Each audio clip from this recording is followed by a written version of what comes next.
Before every election, everyone asks each other the famous question, who will you vote for in this election? First of all, know that electoral institutions affiliated with the party state cannot be trusted. The Supreme Electoral Council should not be an institution consisting of members of the Supreme Court of Appeals and the Council of State, but rather a structure above them, and when necessary, it should ensure that sovereignty remains with the nation by taking into account the interests of the people. But unfortunately, the opposite has happened in our country.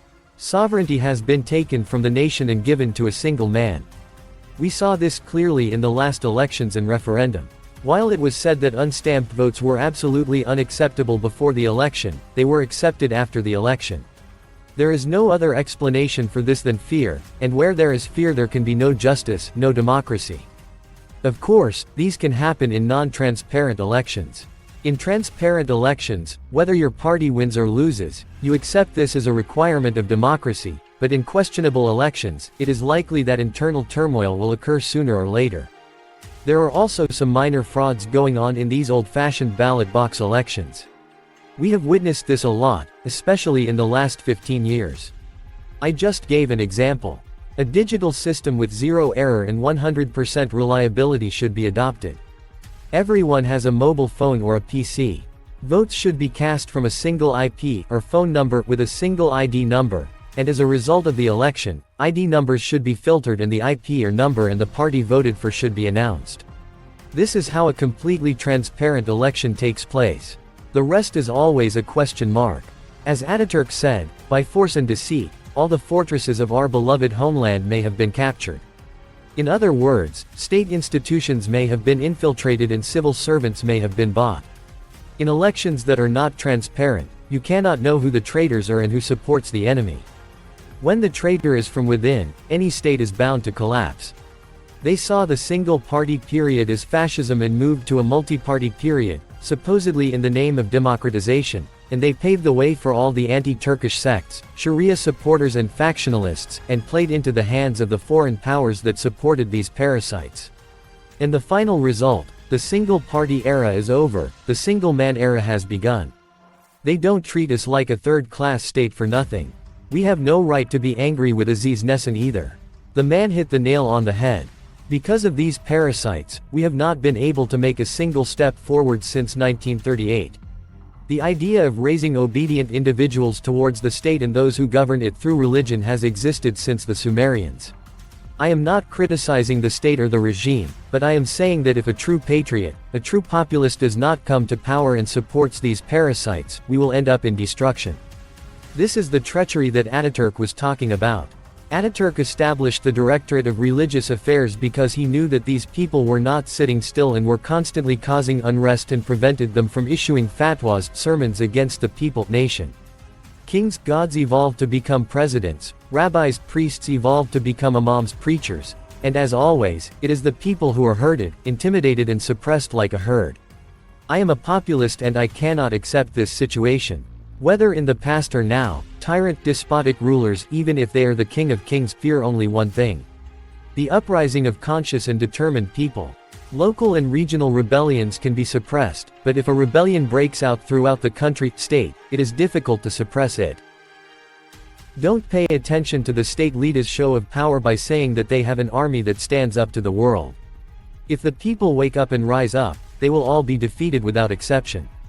They know this very well, and that's why they assign paid clerics to lull the people with religious tales.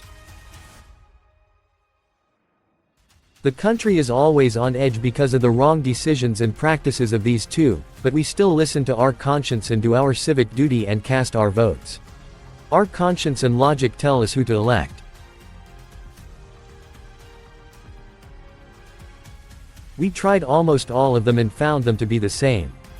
This country experienced its brightest period during the time of Atatürk and made its fastest breakthroughs between 1925 and 1940. While both Germany and Turkey were advancing with sure steps, the damned imperialists had both Turkey and Germany in a tight corner. The capitalists, religious and political side worked very well thanks to the Nurkut illuminators and Democrats.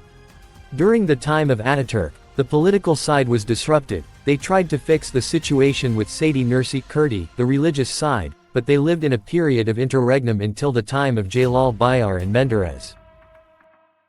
Later, they went on the offensive again with Fethullah. Let me add a little note here. Nur Nursi equals means light. We don't call them agents of light for nothing. Fethullah equals means the conquest of Allah. I bet none of them have real names. They use code names. Oh well. I'll keep it short since I've explained these in my other videos. We, as a people, have fallen so deeply into the capitalist magic of these damned imperialists that we have been in a constant decline ever since. We have transformed from a country that produces airplanes, cars, grain, etc. into a country that imports hay and cattle, and we have put up for sale all the factories that have survived from that time to the present day. We privatized all the major institutions. We sold and/or rented many of them to Arabs. Many of us became Arabs because of the intermittent introduction into society of the subversive, hypocritical, perverted and ignorant Jewish Arabs whom the Quran condemned.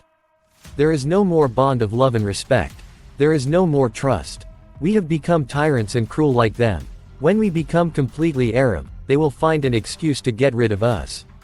There is no escape from this. The law of the elites is unchangeable.